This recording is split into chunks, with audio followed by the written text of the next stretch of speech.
Hi everyone. हमारे पास जितने भी फीमेल केसेस आती है उसमें ज़्यादातर यानी मैं अगर कहूँ कि 50% जो केसेस होती हैं वो यूट्राइन ब्लीडिंग से संबंधित प्रॉब्लम लेके आती हैं। और मैं अगर ऐसा कहूँ कि आज के डेट में हार्मोनल इम्बैलेंस इतना ज़्यादा क्रिएट हो गया है किसी भी कारण से। कारण तो मैं आगे वीडियो में आप लोगों के साथ डिस्कस करूंगी, लेकिन हार्मोनल इम्बैलेंस हो या फिर कोई स्ट्रक्चरल एबनॉर्मेलिटीज़ हो, ये दोनों स्पेशली के वजह से क्या होता है कि यूट्राइन ब्लीडिंग बहुत परेशान फीमेल्स को कर रहा है। और इसके कारण क्या है कि उनका जो मेंस्ट्रुअल पीरियड होना चाहिए 28 डेज का अंतराल होना चाहिए पीरियड का, यानी कि प्रत्येक महीने 28 दिन के अंतराल पर उनका महीना आना चाहिए, उसमें गड़बड़ी आ जाता है। और साथ में जो ड्यूरेशन होना चाहिए यानी कि 4 से 5 दिन तक रहना चाहिए। 3 दिन भी नॉर्मल माना जाता है, लेकिन 4 से 5 दिन भी अगर आ रहा है तो उसे नॉर्मल माना जाता है।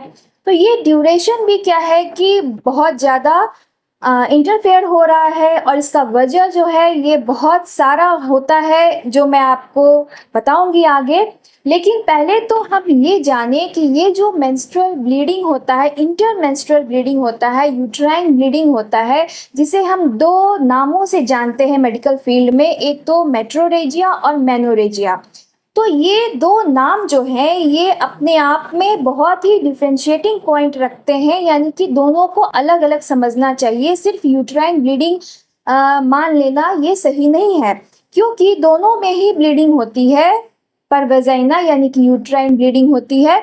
लेकिन मेडिकल डॉक्टर्स जो हैं, जो स्टूडेंट्स हैं, उनको इन दोनों में डिफरेंशिएशन मालूम होना चाहिए, ताकि वो अच्छे से डायग्नोस कर सके और प्लस अच्छे से प्रोग्नोसिस बना सके और प्लस अच्छे से ट्रीटमेंट कर सके पेशेंट का।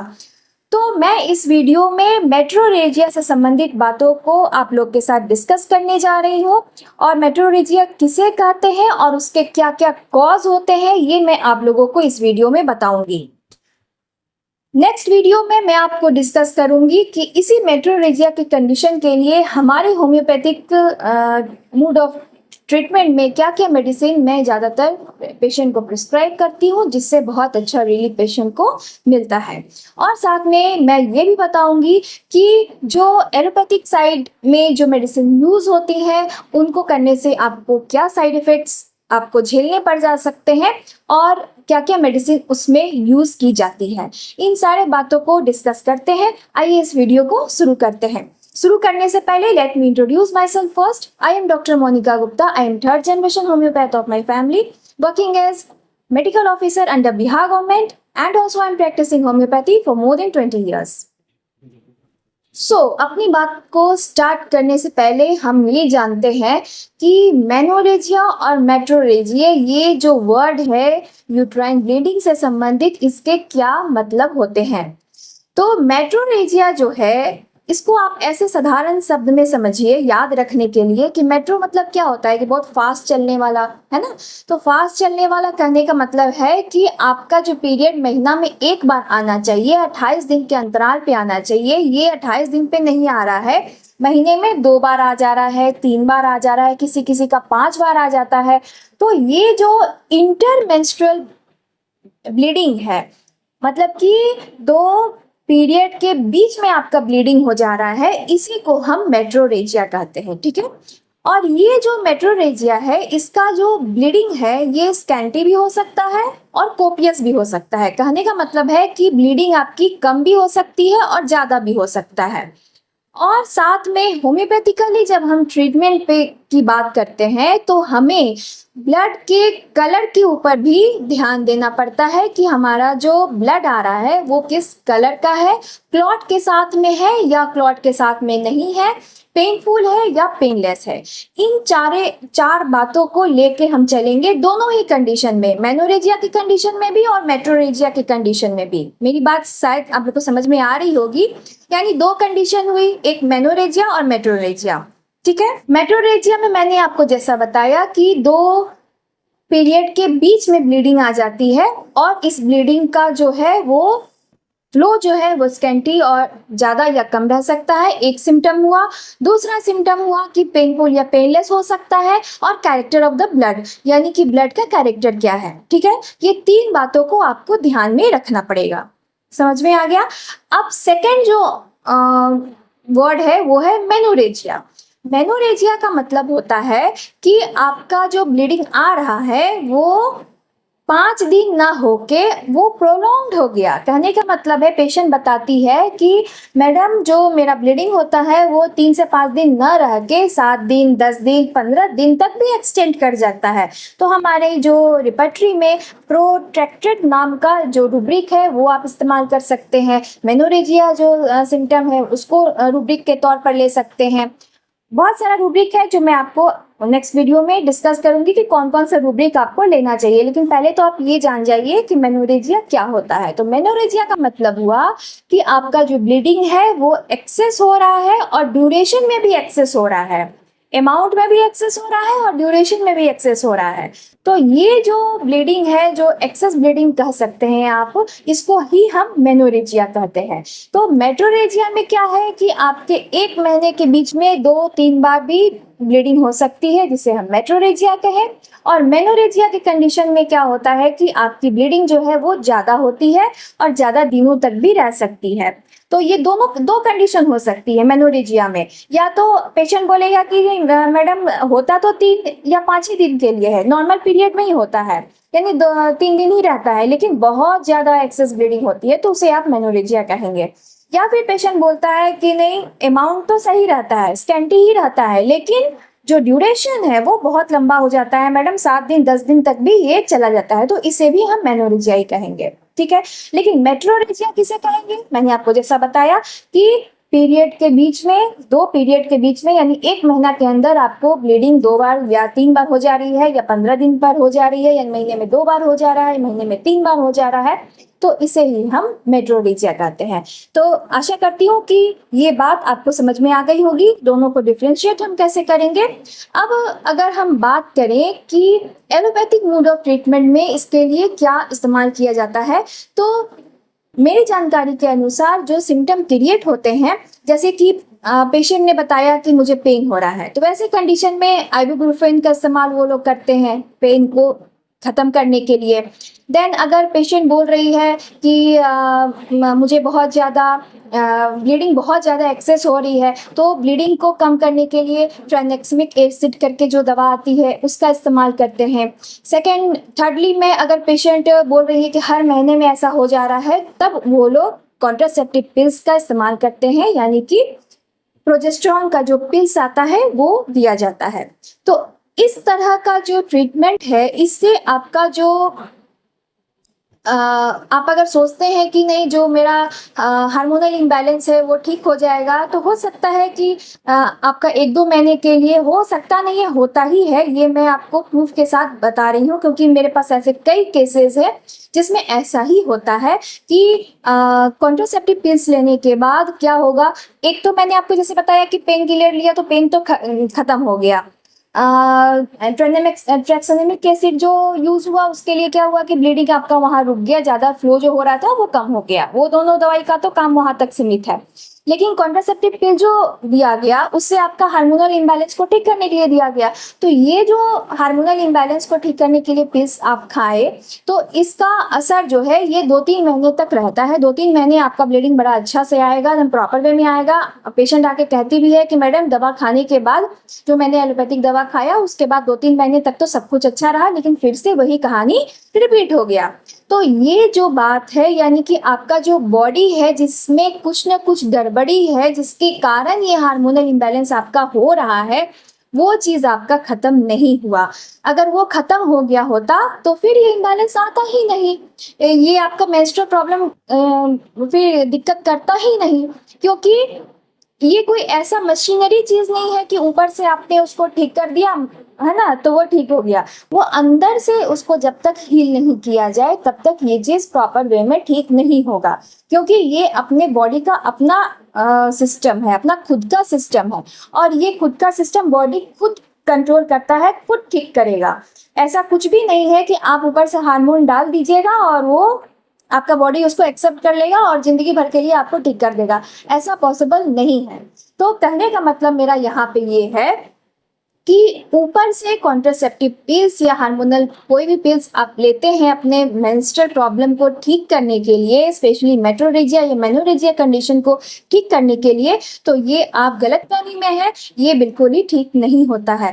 तो इसके लिए आपको करना क्या होगा? फिर आप ये क्वेश्चन राइज करेंगे कि मैडम फिर करें क्या? तो इसका एक साधारण सा सिंपल सा यही बात है कि डायग्नोस्टिकली आप पहले ये देख लीजिए कि अंदर में आपको क्या दिक्कत है। तो डायग्नोसिस आप कैसे करेंगे? सिंपल वे में एक अल्ट्रासाउंड करवाएंगे अपने पूरे होल एब्डोमेन का, ताकि कहीं भी आपका कोई अगर ग्रोथ हो रहा हो, या मतलब कहने का है कहीं पॉलिप है, यूट्राइन पॉलिप है या फाइब्रॉयड है, कॉजेज जब मैं बताऊंगी तो आपको पता चल जाएगा कि क्या क्या कारण हो सकते हैं यूट्राइन ब्लीडिंग होने के। तो इसको आपको समझना होगा ना कि ये ब्लीडिंग जो हो रही है ये किस कारण से हो रहा है। वहाँ पे पॉलिप है या फिर कोई सिस्ट बन गया है, फाइब्रॉइड हो गया है, ये सब कारण होता है। इंडोमेट्रोसिस हो गया है, यानी जो इंडोमेट्रियम होता है, यूट्रस का अंदर वाला लेयर होता है, वो ग्रोथ करता है और प्रत्येक महीने में वो शेड करता है, यानी कि वहां से वो निकल जाता है और तभी आपको पीरियड आता है। तो ये जो यूट्राइन लेयर है, ये लेयर ही क्या होता है कि ग्रोथ करने लगता है, इंडोमेट्रियोसिस जिसे कहते हैं। तो ये जो एडिनोमाइसिस और इंडोमेट्रियोसिस होता है, यानी ये जो ग्रोथ होता है इंडोमेट्रियम का यूट्रस के अंदर और यूट्रस के बाहर, तो ये जो ग्रोथ है ये आपका कहीं ये कंडीशन तो नहीं है। तो इन सारी चीज़ों को डायग्नोस करने के लिए आप एक साधारण सा अल्ट्रासोनोग्राफी करा लेंगे, तो आपको ये मालूम हो जाएगा कि आपके यूट्रस में कोई प्रॉब्लम है कि नहीं है। सिंपल सा है, इसमें कोई आपको कुछ ज़्यादा दिमाग लगाने की ज़रूरत नहीं है। और थर्डली मैं आपको ये एकदम यहाँ पे क्लियर एंड कट आपको बता देना चाहती हूँ कि डायग्नोसिस तो आपने करा लिया, ठीक है, लेकिन जो मोड ऑफ ट्रीटमेंट होगा या फिर जो आप मैं आपको अगर बताऊं कि जो खाका तैयार होता है ट्रीटमेंट करने का, कि क्या किस तरीके से ट्रीटमेंट दिया जाएगा, किस तरीके से हम मेडिसिन का सिलेक्शन करेंगे, वो अल्टीमेट फिजिशियन का ही रोल होता है होम्योपैथिक ट्रीटमेंट देने के लिए। क्योंकि कितना भी डायग्नोसिस आप करा लीजिए कि आपके यूट्रस में फाइब्रॉयड है या फिर कोई पॉलिप है या फिर कोई इंडोमेट्रियोसिस की समस्या है या पीसीओडी है, लेकिन जब ट्रीटमेंट की बात आएगी तो वही फंडा रहेगा, वही फिलॉसफी रहेगी कि आपको देखना क्या है, आपको पूछना क्या है, अपने पेशेंट से क्या आप सवाल करेंगे, आपको क्या सिम्टम चाहिए। और मैंने आपको जैसा पहले ही बता चुकी हूँ मैं कि इस कंडीशन में आपको सिर्फ 4 सवाल पूछने हैं। पूछना क्या है कि ये जो पीरियड है वो आपको स्कैंटी आता है या कोपियस आता है, पेट में दर्द होता है, कहाँ होता है, लोकेशन, और जो पेन का कैरेक्टर है, पेन सडनली आता है या अचानक से आता है या धीरे धीरे आपका ग्रेजुअली बढ़ता है, तो पेन का जो कैरेक्टर होता है ये पूछना है। ब्लड का जो आपका कलर है वो पूछना है और साथ में ड्यूरेशन पूछना है कि कितने दिनों तक ये आपका रहता है। तो ये जो सवाल है ये फोर एंड फॉरमोस्ट जरूरी है, आपको डायग्नोसिस से भी पहले जरूरी है जानना कि आप अपने पेशेंट से पूछिएगा क्या, क्योंकि जब तक आप पूछिएगा नहीं, सिर्फ फाइब्रॉयड और सिस्ट और पॉलिप के हिसाब से कभी भी होम्योपैथिक मेडिसिन का सिलेक्शन आप नहीं कर पाएंगे। और अगर आप ऐसा सोचते हैं कि ऐसा कर लेंगे तो फिर ये आपकी बहुत बड़ी गलतफहमी है। तो मैं इस वीडियो में इतना ही कहना चाहती हूँ कि आम जनता से स्पेशली मैं ये कहना चाहती हूँ कि मैं ये वीडियो आम जनता के लिए भी बनाती हूँ। तो आम जनता जो इस गलतफहमी में अभी अपने आप को रखी हुई है और बहुत देर के बाद आती है इन सारे समस्याओं को लेके, तो मैं उनसे रिक्वेस्ट करना चाहती हूँ कि अगर उनका ये समस्या है, स्पेशली यूट्राइन ब्लीडिंग से संबंधित अगर उनको कोई भी परेशानी है, तो वो होम्योपैथिक मेडिसिन आप लीजिए और आपका ये हार्मोनल इम्बैलेंस हो या फिर स्ट्रक्चरल डिफॉर्मिटीज कोई भी हो, वो सारा कुछ इससे ठीक हो जाएगा और आप अपने पूर्ण रूपेण जो ओरिजिनल आपका पीरियड चल रहा था वैसा आपका हो जाएगा। तो इसे ही क्योर कहते हैं। Restoration of the health is called the cure. बहुत लोग पूछते हैं कि क्योर कैसे होगा, क्योर इसे ही कहते हैं माय डियर कि क्योर में क्या होता है कि आपका बॉडी जैसा था वैसा हो जाएगा, है ना। तो इस धरती पर जब आप पैदा लिए थे तो सारी बीमारियों के साथ पैदा तो नहीं लिए थे, है ना। तो कहने का मतलब है कि जो भी चीज़ अपने ट्रैक से हट गई है, अगर आपका पीरियड समय पर आता था, 28 दिन पर आता था, तो आप बताएंगे कि हाँ मेरा पीरियड 28 दिन पे आता था। बहुत सारी लेडीज़ का क्या होता है कि 30 दिनों पे आता था, तो आपका वो 30 दिन पे ही आएगा। ऐसा नहीं है कि आपको मैं 28 दिन पे ले जाऊंगी। तो कहने का मतलब है कि जो आपका नॉर्मल ड्यूरेशन था उसी ड्यूरेशन पर आप वापस हो जाएंगी। That is called the restoration of the health, और इसी को हम मानते हैं क्योर, जो सिर्फ और सिर्फ होम्योपैथी में ही संभव है। तो आपसे रिक्वेस्ट है, बहुत विनती है कि आप अपने हेल्थ के साथ खिलवाड़ ना करें, और एलोपैथिक मेडिसिन अगर आप चाहते हैं तो लीजिए, वरना मत लीजिए, क्योंकि उसके बहुत ज़्यादा साइड इफ़ेक्ट्स होते हैं। साइड इफ़ेक्ट्स भी मैं अगर बताऊंगी, आप कमेंट में सिर्फ साइड इफ़ेक्ट्स लिख दीजिए, मैं उसके साइड इफ़ेक्ट्स तो गिना दूंगी कि आपको कॉन्ट्रासेप्टिव पिल्स अगर आप रेगुलर वे में बहुत मतलब महीनों दिन तक इस्तेमाल कर रहे हैं तो उसको क्या नुकसान आपको हो सकता है। स्पेशली तो जो यंग गर्ल्स हैं उनको तो बहुत ही नुकसान पहुंचाता है ये चीज़, तो आप ना लीजिए। आप के लिए बेटर ट्रीटमेंट है होम्योपैथी में, आप किसी भी अच्छे फिजिशियन से आप राय लीजिए और उनकी मेडिसिन को कंटिन्यू कीजिए, और एकदम शांत एंड पेशेंस रख के आप इलाज कराइए, और कुछ ही महीनों में आपको ये मालूम होगा कि आपका जो प्रॉब्लम ये था, फाइब्राइड था, वो खत्म हो गया, आपका जो इंडोमेट्रोसिस की समस्या थी वो खत्म हो गई, आपका पीसीओडी जो था वो खत्म हो गया, या फिर कोई भी आपका अगर कुछ भी नहीं था। कभी कभी तो ऐसा होता है कि कोई प्रॉब्लम कहीं कुछ नहीं निकलता है। बहुत सारे केसेस ऐसे भी आते हैं जिसमें पेशेंट बोलती है कि डॉक्टर साहब मेरा तो यूएसजी में कुछ भी नहीं निकला, फिर भी मेरा ब्लीडिंग का प्रॉब्लम क्या है कि रेगुलर हमेशा मेंसेस आता है। तो उस समय क्या होता है कि आपका हार्मोनल इम्बैलेंस रहता है।